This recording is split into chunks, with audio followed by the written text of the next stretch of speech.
दे दी permission भाई?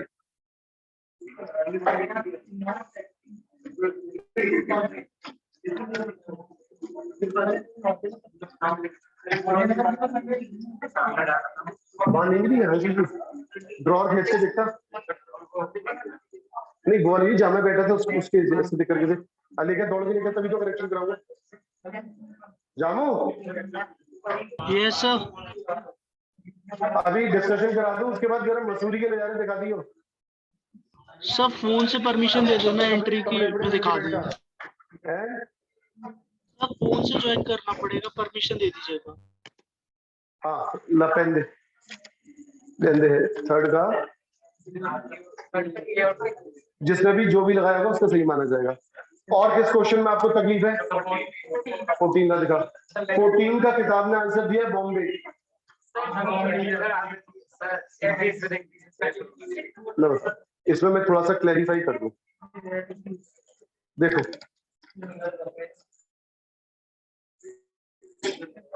सुनो, ये मान लीजिए कोई गैस है ऑक्सीजन, और मान लीजिए ये सरफेस है मॉलिब्डेनम की। लवानी साहब जरा मुझ पर कॉन्सेंट्रेट करें। ऑक्सीजन और मेटल के बीच में अभी कोई भी अफिनिटी नहीं होगी क्योंकि डिस्टेंस ज्यादा है। अब हम इसको प्रेशराइज करेंगे तो इनके बीच में पहले weak van der Waal force of attraction होंगे,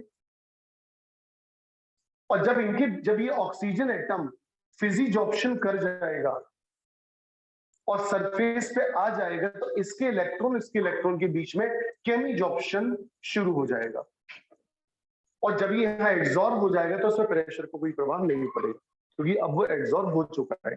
ये पॉसिबल ही नहीं है कि मॉलिब्डेनम की सरफेस यहाँ पर है और ऑक्सीजन मॉलिक्यूल के साथ यहां से ये बॉन्ड बना ले।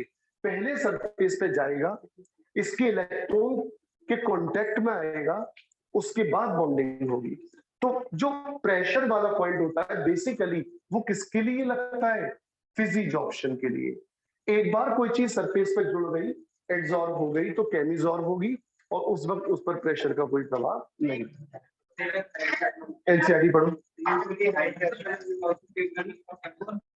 हाँ बिल्कुल सही है। इसका मतलब ये है कि जब आप प्रेशर बढ़ाओ तो फिजिजॉप्शन, वो ओवरऑल उसने उसको कह दिया केमिजॉप्शन, जबकि पहले फिजिजॉप्शन होगा, बाद में क्या होगा?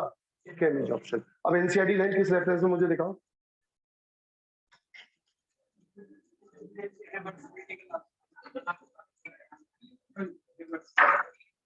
Usually high pressure is also favorable for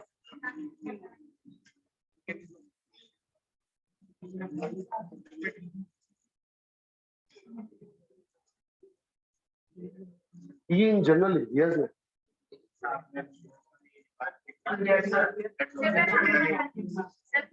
actually मैं बताऊंगा, जैसे असली चीज तो यही है जो मैंने तुम्हें बताया, पहले फिजिजॉप्शन होगा, और अच्छा ये होगा क्या ना, जैसे कभी भी केमिजॉप्शन को स्प्लिट नहीं कराया जाता, फिजिजॉप्शन प्लस केमिजॉप्शन। एक बार चीज केमिजॉर्ब हो गई तो उसे प्रेशर का प्रभाव नहीं पड़ेगा। अच्छा इनके ऑप्शंस क्या कहें? pressure independent of pressure is maximum at 180 for increase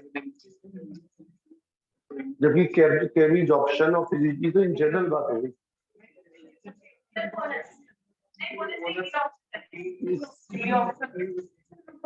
तुम लोग देखो, मैं जो कॉन्सेप्ट बता रहा हूँ उसको समझो।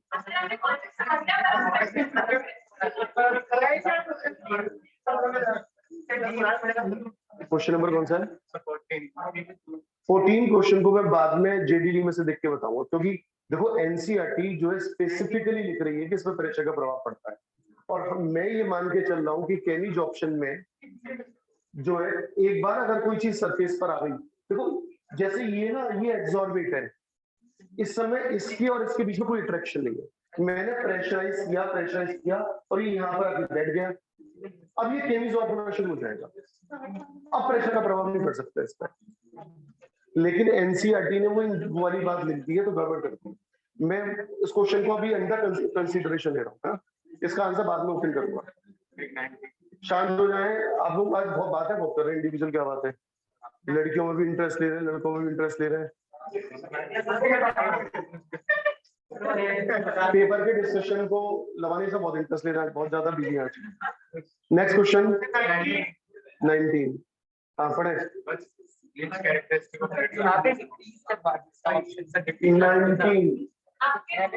19 शांत हो जाए। Which characteristic of adsorption is wrong? Physical adsorption in general decreases with decrease in temperature. क्या ये सही है गलत है? फिर एडजॉर्प्शन जो है वो एक्सोथर्मिक फिनोमेना है, टेम्परेचर घटाने से ये बढ़ेगा। Physical adsorption in general increases with decrease, ये सही है। 19 का आंसर अच्छा रॉन्ग पूछा गया है, तो 19 का क्या कर दूं? ठीक है। और 33वां 23rd, एक सेकंड 23rd कौन सा मल्टी मॉलिक्यूलर लेयर वाला फिजिकल एडजॉर्प्शन होता है? वीक वैन डर वाल फोर्सेस होते हैं, और वही फ्रेंडली एडजॉर्प्शन आइसोथर्म होता है, जो कि वैन डर वाल फिजिकल ये फ्रेंडली एडजॉर्प्शन आइसोथर्म में क्या हो रहा था? फिजी जॉप्शन ही तो हो रहा था, और फिजी जॉप्शन में कौन से फोर्सेस होते हैं? हाँ, और भी क्वेश्चन 32, एक सेकंड।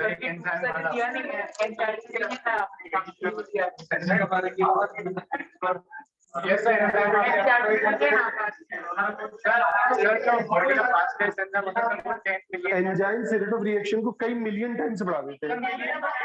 1 मिलियन में 10 लाख होते हैं, 10 लाख या उससे बड़ी कोई वैल्यू दो से पकड़ लो।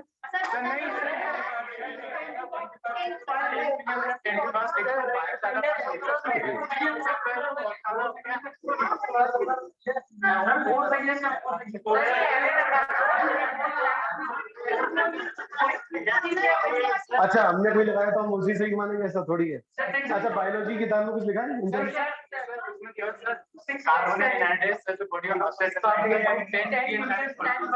कितनी टाइम्स? अच्छा 10 मिलियन।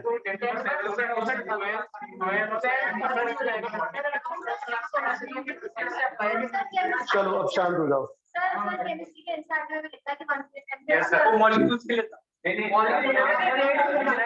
कोई बात नहीं, शांत हो जाओ। 32 वाले क्वेश्चन को मैं किसी बायोलॉजी की टीचर से पूछ के बता दूंगा। क्वेश्चन नंबर 32 में लिख दिया है, ask biology teacher. RD sir के पास भेज दूंगा, तोमर सर के पास भेज दूंगा, 24 बार। कोई बात नहीं, कोई बात नहीं। चलिए और कोई क्वेश्चन? 11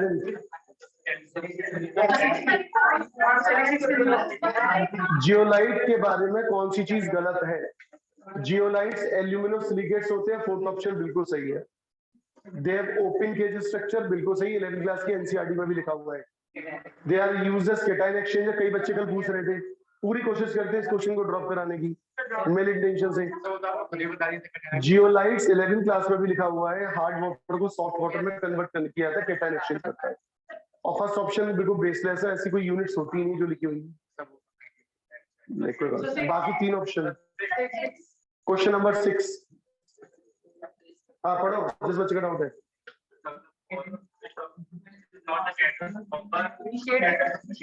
हाँ, change the time for attaining equilibrium point.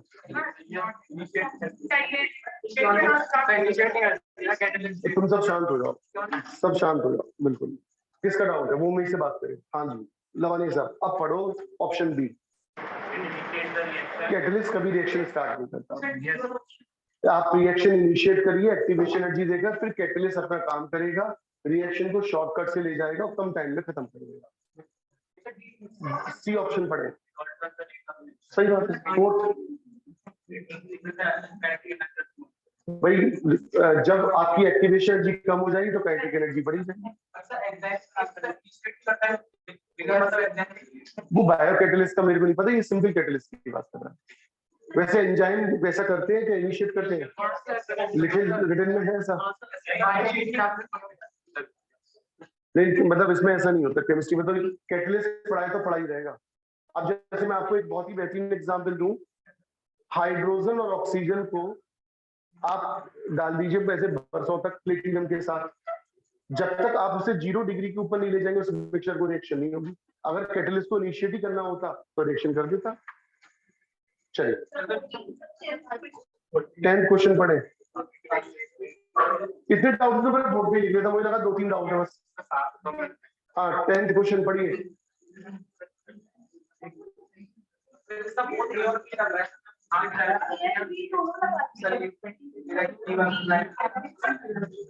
आज तुम लोग डिस्कशन करनी चाहिए ढंग से।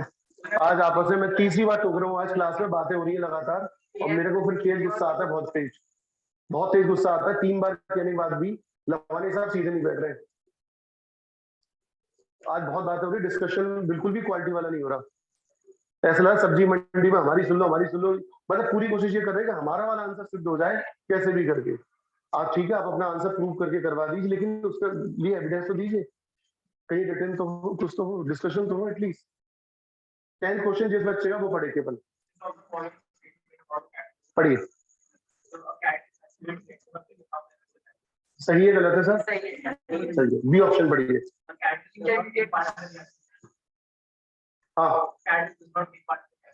पार्टिसिपेट करता है, कैटलिस्ट पार्टिसिपेट नहीं करता तो रिएक्शन की मैकेनिज्म कैसे बदल जाती है?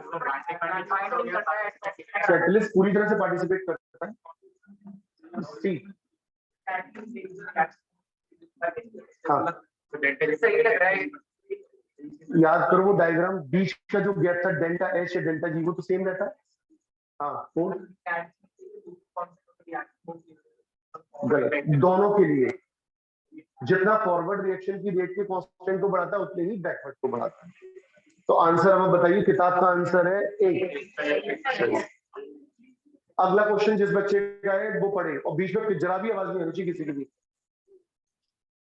हाँ जी अगला क्वेश्चन बताइए। अब मैं दूसरे तरीके से पूछता हूँ, 1 से लेकर 20 तक कोई भी डाउट, सॉरी 1 से लेकर 12 तक, जब सिस्टमेटिक करूं चीजों को।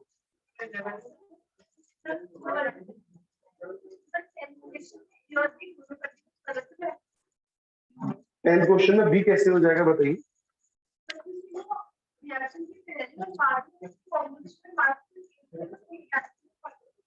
रिएक्शन से पहले रिएक्शन के बाद कोई चेंज, रिएक्शन की ड्यूरेशन में तो चेंज आया होगा, और जब वो पार्टिसिपेट ही नहीं करेगा तो फिर उसका होने का फायदा क्या?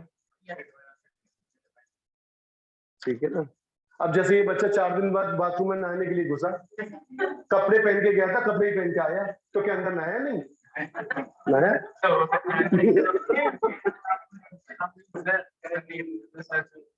ये कल छोटा जामू कल मूल कॉन्सेप्ट का टेस्ट देने नहीं आया, भाग गया। छोटे बच्चों के बीच में 16-17 बच्चे हैं उसके, तो उनके बीच से भी डर के मारे भाग गया, मूल कॉन्सेप्ट का टेस्ट नहीं दिया उसने।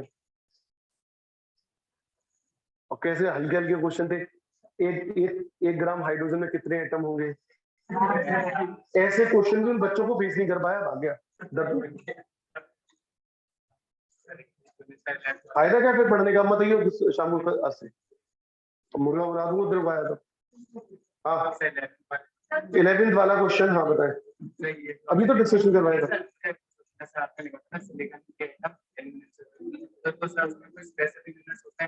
सिलिकेट्स के जो सिलिकॉन है वो रिप्लेस होते एल्यूमिनियम 3+ से, और इसमें दे रखा है AlO4 5-, तो गलत हो गया।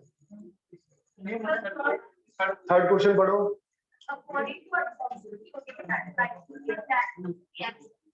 ये सभी ने कुछ करवाया क्या करेक्शन? 3rd का ए करवा दिया है, ए और सी दोनों करवा दिए, 3rd का ए एंड सी NCERT के अकॉर्डिंग। और अच्छा अब मैं आ रहा हूँ अगले पेज पर, 13 से लेकर 28 तक कोई भी डाउट? सर इसमें 2 बच्चा है, आपको बता दें कि फिजिकल एंड डॉक्टर के पूछता है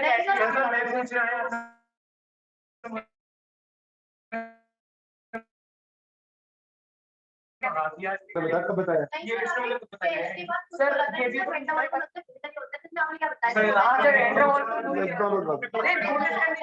मैंने ये कहा था भाई फिजिकल एब्जॉर्प्शन में weak van der Waals forces काम करते हैं और इस अच्छा,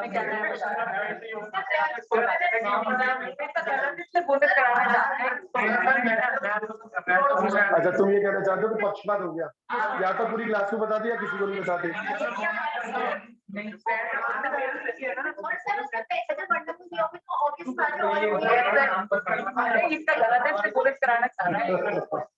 चलो चलो, 13 से लेकर 28 तक और भी डाउट। हाँ बता दिया। 14 पढ़ो। 14 में अभी कुछ चेंज कराया मैंने? नहीं, 14 में एक्चुअली में मेरा ये सोचना था, तुम लोग लेट आए हो, कि फिजिकल एब्जॉर्प्शन पर प्रेशर बढ़ाने घटाने का सिग्निफिकेंट इफेक्ट होता है, केमी एब्जॉर्प्शन पर नहीं होता है। लेकिन उसकी वजह ये है कि पहले केमी एब्जॉर्प्शन कभी भी अकेला नहीं हो सकता। क्या कहा मैंने? भाई कोई गैस वहां से यहां तक आएगी तो पहले तो वैंडरवाल फोर्स से अट्रैक्ट होगी, उसके बाद जब वो एब्जॉर्ब हो जाएगी तब केमिकल बॉन्डिंग में इलेक्ट्रॉन्स का आदान प्रदान होगा। तो केमी एब्जॉर्प्शन को वो ऐसे पूरा मानना है। तो पहले केमी एब्जॉर्प्शन कभी भी अकेला नहीं हो सकता, पहले फिजिकल। अब जैसे ये बच्चा है किसी लड़की के प्रति आकर्षित हो गया,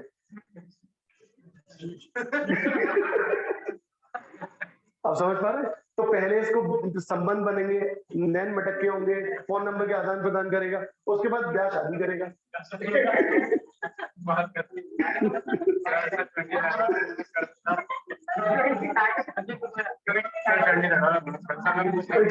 का जवाब तो देने दे। लेकिन एनसीईआरटी में लिखा हुआ है कि प्रेशर बढ़ाने से, मतलब प्रेशर का केमी एब्जॉर्प्शन में फर्क पड़ता है। तो ये बात समझनी है कि इन लार्ज से ये वाली बात फिजिकल एब्जॉर्प्शन को मिलाकर बताई गई है। इसलिए मैंने इस क्वेश्चन को अंडर कंसीडरेशन कर लिया है। मैं जेडीडी में अगर मुझे लाइन लिखी मिल गई कि केमी एब्जॉर्प्शन प्रेशर बढ़ाने घटाने से चेंज होता है, तो फिर मैं इस वाले ऑप्शन को सही मान लूंगा, डी वाले को। पर मैं पहले देखूंगा किताब को तब बताऊंगा। मतलब मुझे रिटर्न में चाहिए, सीधी बात है, किसी आंसर को चेंज करने से। हाँ उसमें कोई चेंज नहीं। आपने बहुत समय लगा दिया यार। 23rd वाले में गए नहीं यार। 28 का कोई और डाउट है? 28 का कोई और डाउट है? क्वेश्चन नंबर कोई 32 और चेक कर लो बस लास्ट। इसमें मैंने लिख लिया है क्वेश्चन के सामने, आस्क बायोलॉजी टीचर, 2 टीचरों के नाम लिख दिए, आरडी सर का लिख दिया है, एक उनका लिख दिया है तोमर सर का। उनके पास तो सोर्सेज हो गए अच्छी तरह। गूगलिंग करना, गूगलिंग करना।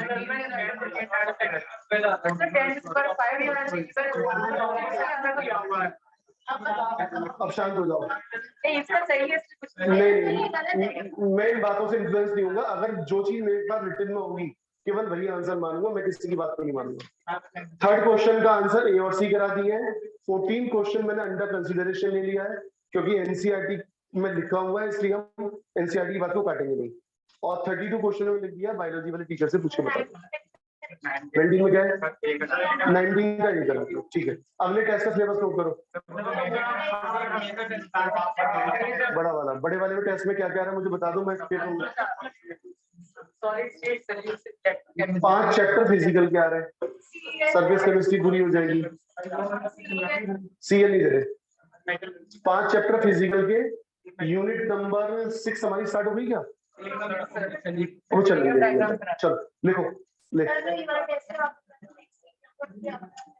अब डेट डिसाइड कर लो। नहीं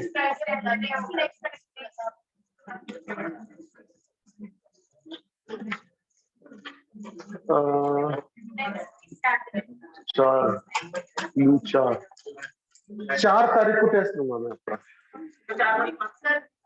4 तारीख को सोमवार है, सोमवार को टेस्ट लूंगा आपका।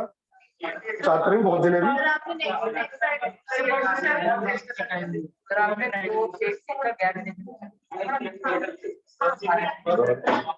4 का सोमवार है ना? 4, 5, 6, 7 तारीख को कर देता हूँ। आज तारीख कितनी है? 25 से 7 कीजिए, बहुत दिन है, 13 दिन हो गए एक तरीके से, दोनों दिन मिलाकर। नहीं, मैं थोड़ा चेंजेस कर दिए मैंने। 1 2 अब नहीं देखो पूरी को, देखो 2 और 3 को तो छुट्टी रहेगी 2 और 3 को संडे है ना, 3 को संडे है। 4 तारीख को मैं नशे में आ जाऊंगा पढ़ाने, क्योंकि भाई देखो मेरी भतीज है तो वो फेरे वेरे पढ़ते पढ़ते सुबह के 4 बज जाएंगे, फिर बेदा बेदा होगी लड़की रो रो के बीच में, तो मैं आ जाऊंगा कुर्ते पजामे में यही आ जाऊंगा। अभी बाद में बात कर लेंगे। तो 4 को पढ़ा लूंगा झूमते हुए नशे में, 5 तारीख को पढ़ा लूंगा और 6 को भी पढ़ा लूंगा। 7 और 8 नहीं पढ़ाऊंगा क्योंकि वो फिर भतीजे की शादी है 8 तारीख को। तुम जा रहे हो?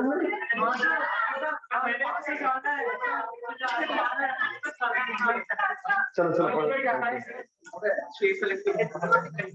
हाँ, अच्छा मैंने एक प्रस्ताव दिया था पिछले टेस्ट में कि जो पिछले वाले टेस्ट में लास्ट 5 था अगर वो टॉप 5 में आएगा तो मैं उसकी 1 महीने की फीस छोड़ दूंगा, ऐसा कोई है? कोई बच्चा है ऐसा? लास्ट में पिछले वाले बोतल लिस्ट लगी होंगी, मुझे पता चल जाएगा। किसी को पता होगा तो बताओ। इसमें फर्स्ट 5 में, चलो मैं इस वाले टेस्ट की बोल देता हूँ, लास्ट के 5 में जो बच्चे आ रहे हैं अगर वो नेक्स्ट टेस्ट में फर्स्ट 5 में आ जाते हैं तो उनकी 1 मंथ की फीस है 17 दिन का। हाँ अच्छा अच्छा, ये टेस्ट जर्नी पेंडिंग है, ठीक है लिखो लास्ट आर्टिकल बता।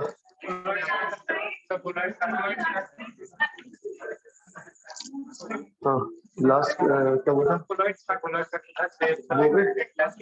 पक्का एप्लीकेशन वगैरह मैंने भेजी थी, याद कर लेना। अगला आर्टिकल निकालिए क्या है? कोलाइड्स है, ठीक है। हेडिंग डाले हैं कोलाइड्स।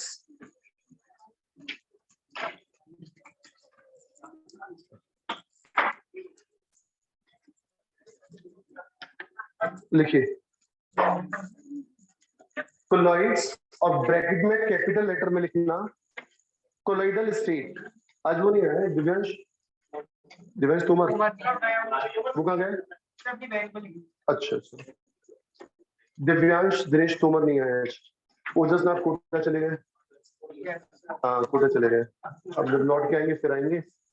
वो पहले एक्चुअली लेकिन में तो कोटा नहीं था, कोविड के टाइम पर वापस आ गया था, पर वो होशियार बच्चा है। अब वो आएगा शायद नवंबर दिसंबर में, मतलब सिलेबस खत्म करिएगा फिर आ जाएगा। लिखिए कोलाइडल स्टेट लिखो। Father of colloidal chemistry Thomas Graham.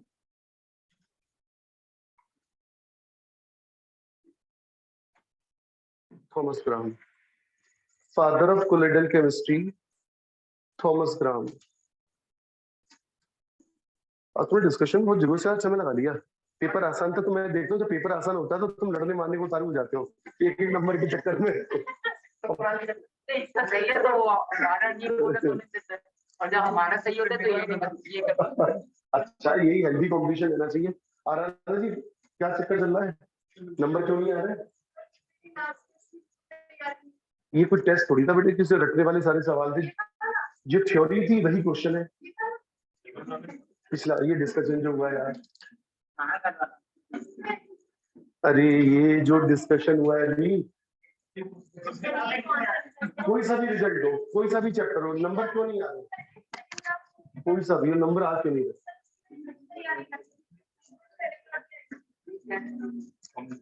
लिखिए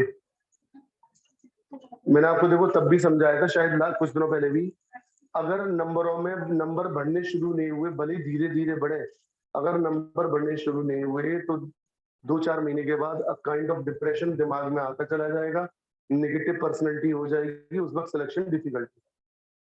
इसलिए कैसे भी करके पूरी तन मन धन से नंबरों को बढ़ाने की कोशिश करो।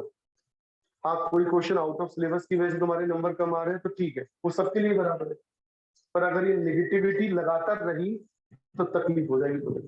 तुम सबसे कह रहा हूँ, ऐसा नहीं कि इससे कह रहा हूँ। भले ही 10-10% करके नंबर बढ़े कि इस बार हमारे 22 सही है तो अगली बार 25 होने चाहिए, 24 होने चाहिए, ऐसा तो हो कम से कम। देखिए Thomas gram classified the substance, he classified the substance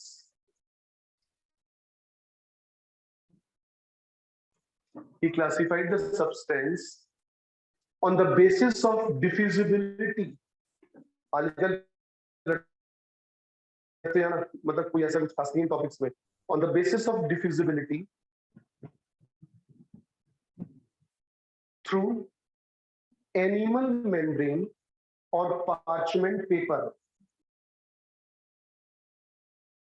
Through animal membrane or parchment paper. Into two parts.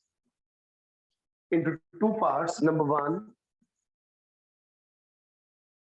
crystalloid. Number two, colloids. Crystalloid, number two, colloids.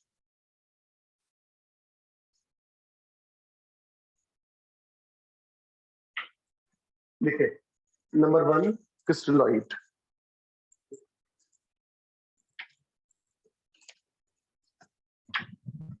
These are crystalloids में लिखे. These are the solutions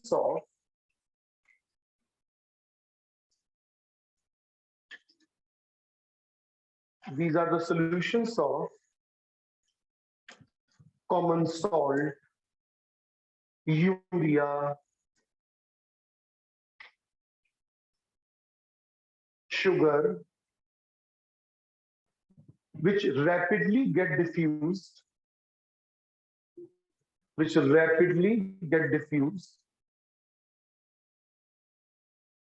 through animal membrane.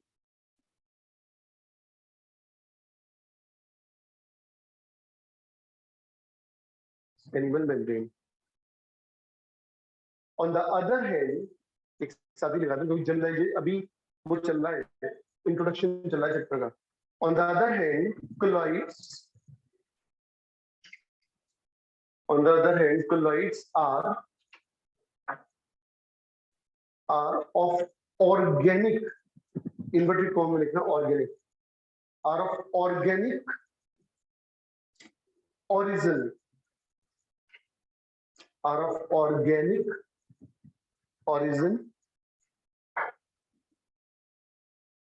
such as starch,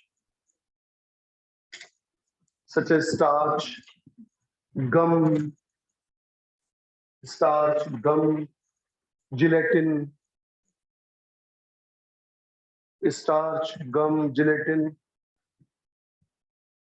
hemoglobin, potato starch, is the starch मांगेगी, starch, gum, gelatin, hemoglobin, which either do not diffuse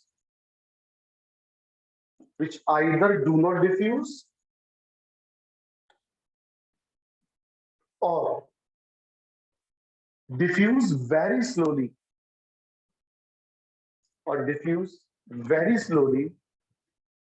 through animal membrane.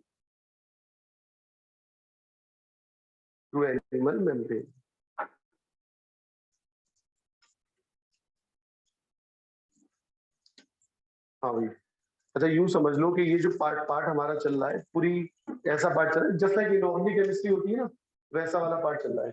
हाल क्या रखते जाना यहीं पर ही, और घर जाकर उन टॉपिक्स को पढ़ो जो थोड़े चैलेंजिंग थे. ये तो आप देख रहे हो घास पूरे टाइप के टॉपिक है, जल्दी खत्म करा रहा हूँ इसलिए. देखो सुनो, देखा थॉमस ग्राम का वो लिख रहा है किस ईयर में इसका काम किया है.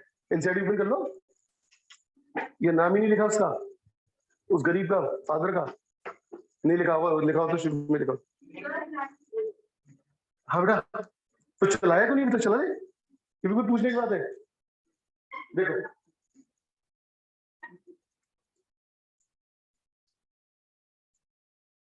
बहुत मेरी ख्याल से तो 18वीं सेंचुरी के आसपास की बात होगी. उस जमाने में सब्सटेंस को दो पार्ट में क्लासिफाई किया गया. पहला पार्ट क्या था, क्रिस्टलॉइड्स, और दूसरा पार्ट क्या था, colloids. समझ रहे हैं, थोड़ी सी अंडरस्टैंडिंग वाली बात आ रही है. ये है एनिमल मेम्ब्रेन या पार्चमेंट पेपर. इन्होंने देखा कि जो सब्सटेंस एक्स है वो इसके आर पार निकल गया इस मेम्ब्रेन के, तो उन्होंने कहा कि x is colloid, sorry crystalloid. इन्होंने देखा कि वाई या तो बिल्कुल भी आर पार नहीं जा पाया या गया तो बहुत ही कम गया, इन्होंने वाई को बोल दिया क्या, कोलॉइड। बस इस बेसिस पर इन्होंने इसका क्लासिफिकेशन कर दिया। एनिमल मेम्ब्रेन के आर पार जो चला जाए क्रिस्टलॉइड, जो नहीं जा पाया कोलॉइड। बाद में यही डेफिनेशन लोगों ने रॉन्ग कर दी। कैसे रॉन्ग कर दी सुनिए। सोडियम क्लोराइड को जब हम पानी में डाल देते हैं तो उसका सॉल्यूशन जो होता है, जब हम उसे एनिमल मेम्ब्रेन के आर पार भेजते हैं तो वो आसानी से बहुत ही रैपिडली चला जाता है। तो उन्होंने NaCl को टैग कर दिया क्या, क्रिस्टलॉइड। फिर इन्होंने क्या करा, दूसरे केस में NaCl को बेंजीन में डिसॉल्व कर दिया और जब देखा इसके सॉल्यूशन को भेजा तो वो सॉल्यूशन नहीं गया था। तो यहां पर NaCl को उन्होंने बोल दिया क्या, कोलॉइड। दंगे फसाद हो गए। कभी तो तुम कहते हो NaCl क्रिस्टलॉइड है, कभी कहते हो कोलॉइड है, यानी कि डेफिनेशन ही रॉन्ग होने लगी। फिर उन्होंने एक और एग्जाम्पल दिया, साबुन जानते हो, साबुन, साबुन का पानी में सॉल्यूशन कोलॉइड्स की तरह बिहेव करता है, मतलब वो आर पार नहीं जा पाता। लेकिन साबुन को जब हम बेंजीन में डिसॉल्व करते हैं या किसी CCl4 में डिसॉल्व करते हैं तो वो आर पार चला जाता है। तब आपने से क्या बोला, क्रिस्टलॉइड। यानी कि एक ही सब्सटेंस अलग अलग तरीके से बिहेव कर सकता है अलग अलग मीडियम में। तो डेफिनेशन कैसी साबित हो गई, रॉन्ग। तो उन्होंने एक नया शब्द निकाला जो मैंने ब्रैकेट में लिखवाया था, कोलॉइडल स्टेट। कोलॉइड शब्द गलत है, कोलॉइडल स्टेट सही है। उन्होंने कहा colloidal state is that state which can be attained or achieved by any substance। क्या कहा मैंने, बताओ। यहां पर NaCl क्या था, क्रिस्टलॉइड, लेकिन उसने ये स्टेट अचीव कर ली। तो colloid is that state of matter which can be attained by any substance if the particle size is in the range of 1 to 1000 nanometre. NCERT में देखा कितना लिखा है, कुछ बुक्स 100 नैनोमीटर लिख देती है, तो एनसीईआरटी को फॉलो करेंगे 1 to 1000। तो कोलॉइडल स्टेट वो स्टेट है, हर वो सब्सटेंस जिसमें सॉल्यूट का साइज इस रेंज में आ जाएगा वो कहलाएगा क्या, कोलॉइड। अब सुनो, अच्छा एक बात बताओ, अगर X के पार्टिकल का साइज 99 नैनोमीटर है तो वो कैसे बिहेव करेगा, कोलॉइड। और अगर उसका साइज मान लीजिए 1090 नैनोमीटर है तो क्रिस्टलॉइड बन जाए। क्रिस्टलॉइड में अच्छा फिर से वन मैं पूरे बता देता हूँ। देखना तुम्हें 9th क्लास में 3 क्लासिफिकेशन पढ़े होंगे, ट्रू सॉल्यूशन, कोलॉइडल स्टेट और सस्पेंशन। नहीं पढ़े? कौन सी पढ़े? True solution. ट्रू सॉल्यूशन में पार्टिकल का साइज लेस देन 1 नैनोमीटर होता है। 1 to 1000 नैनोमीटर कोलॉइड्स का होता है और 1000 नैनोमीटर से ज्यादा सस्पेंशन का होता है। जरा बताना ट्रू सॉल्यूशन में क्या होता है? उन्हें क्रिस्टलॉइड्स कहते हैं। ट्रू सॉल्यूशन मतलब क्रिस्टलॉइड, इसलिए मैं इसको बता दूं। अच्छा, कोलॉइड्स का साइज और 1000 नैनोमीटर से ज्यादा, पहले यहां तक का लिखा तो लिखना। Soon this classification proved wrong. Soon this classification proved wrong because NaCl in water behave as crystalloid. NaCl in water behave as crystalloid, but in benzene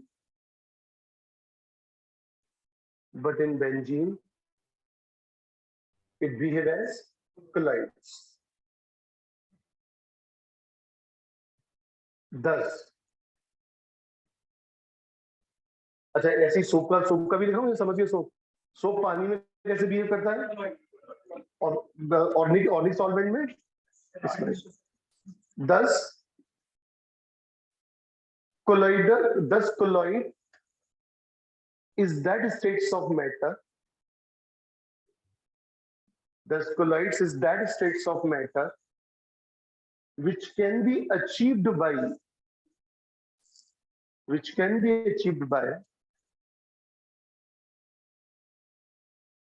any substance,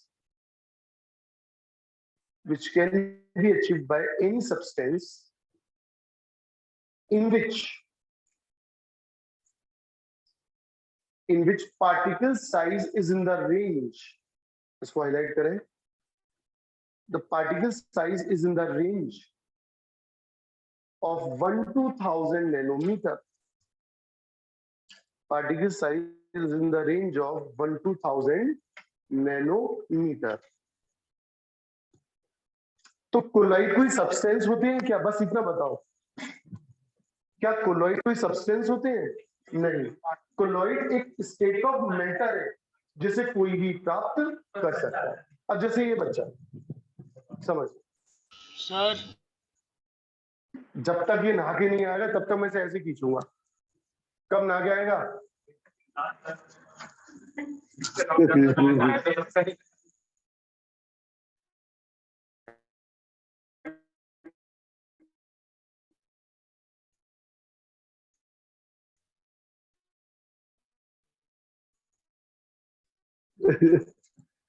ध्यान से सुनना, अब बहू को लेवाने जाते हैं, पियर बहू के मतलब लड़की को विदा लेने जाते हैं, तो सास क्या होती है, दरवाजे पे खड़े हुए, एक नेग होता है, लिफाफे वाला नेग होता है, सास दरवाजा रोक के खड़ी हो जाती है और ऐसा दरवाजा अगर घर में है तो सिलेक्ट किया जाता है जिसका साइज छोटा हो। समझ पा रहे हैं?